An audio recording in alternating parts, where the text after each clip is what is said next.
मालवीय नगर के अंदर जहाँ पर आग लगी थी उसके कुछ लोग हैं विक्टिम्स वगैरह, हम उनसे बात करें। सर, अभी जिस तरह से आग लगी थी आप भी वहाँ पर मौके पर मौजूद थे, किस किस तरह के हालात थे उस वक्त, अगर आप थोड़ा सा बता पाएँ।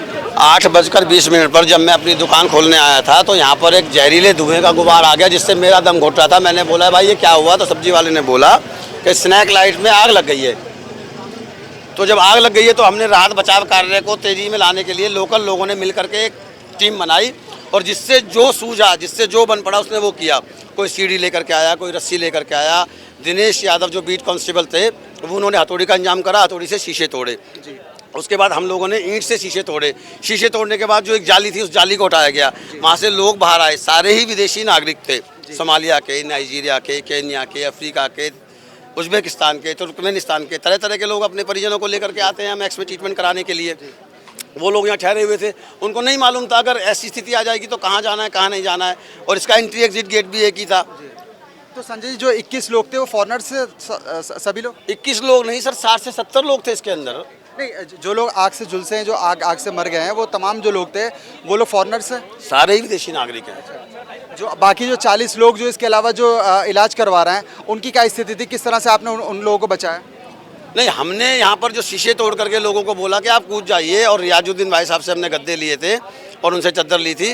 तो उसके बाद उन्होंने जो जंप करा था तो उस गद्दे से वो एक 6-7 साल की बच्ची भी थी, वो भी बच गई, और एक सोमालिया की मैडम थी वो भी बच गई। 4-5 लेडीज़ थी वो, लेकिन वो तड़प रहे थे, थोड़े से परेशान थे, कुछ माइनर इंजरी भी आई थी। वो एम्बुलेंस का वेट कर रहे थे, हम लोग एम्बुलेंस का वेट कर रहे थे, हम लोग फायर का वेट कर रहे थे। फायर ने थोड़ा सा लेट कर दिया, अगर फायर जल्दी आ जाती है हमारे पास तो बहुत कुछ हो सकता था, लेकिन फिर भी मैं कहता हूँ समय रहते आ गई। बहुत ज़्यादा देर से भी नहीं आई और समय से नहीं आ पाई, क्योंकि हमारे यहाँ ट्रैफिक जाम की स्थिति बहुत है। और इसका जो मेन कॉज है, जो जड़, जो रूट है, जो आग लगने का कारण है, जिसको हम बचा सकते थे, वो ये तारें आप दिखा सकते हो, तारों का जंजाल।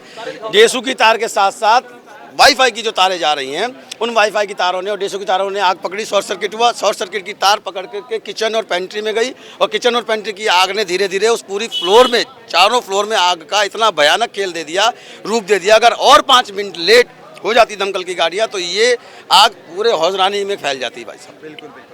अभी आपने बताया कि कुछ लोग जो थे आसपास के लोग, खासतौर रियाजुद्दीन नाम के शख्स थे, उन्होंने बहुत हेल्प की।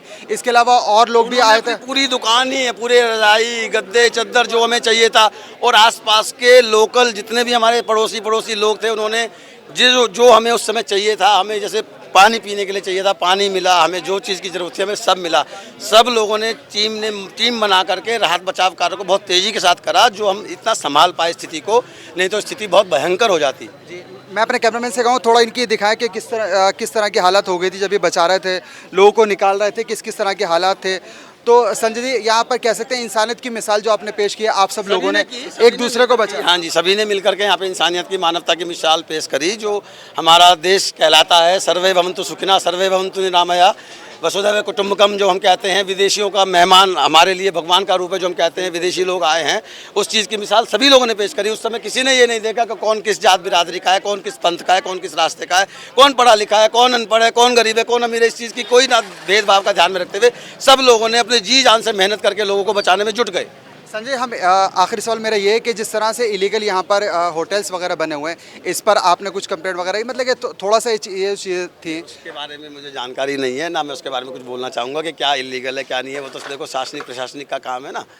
बाकी हाँ, मैं ये कह सकता हूँ कि अगर कुछ गलत हो रहा, मेरे सामने अगर कुछ गलत हो रहा है तो मैं चुप नहीं रह सकता, मैं ऑब्जेक्शन करूँगा, मरते दम तक करूँगा। मैं सच के लिए लड़ूंगा, सच बोलूँगा। सत्यमेव जयते हमारा लोगो है, सच बोलने से मुझे कोई नहीं रोक सकता।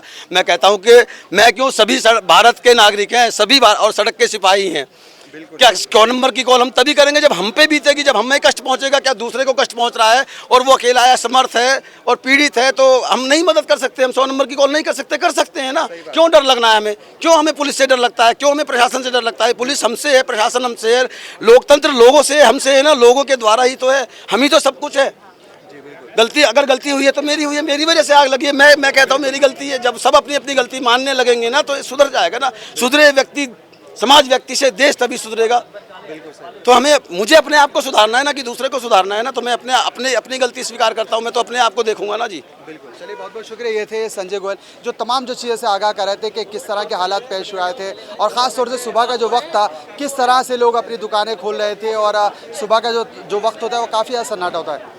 कैमरा बलवंत सिंह के साथ मोहम्मद गुफरान, हाफिज़ मुंसिफ, टीवी, दिल्ली।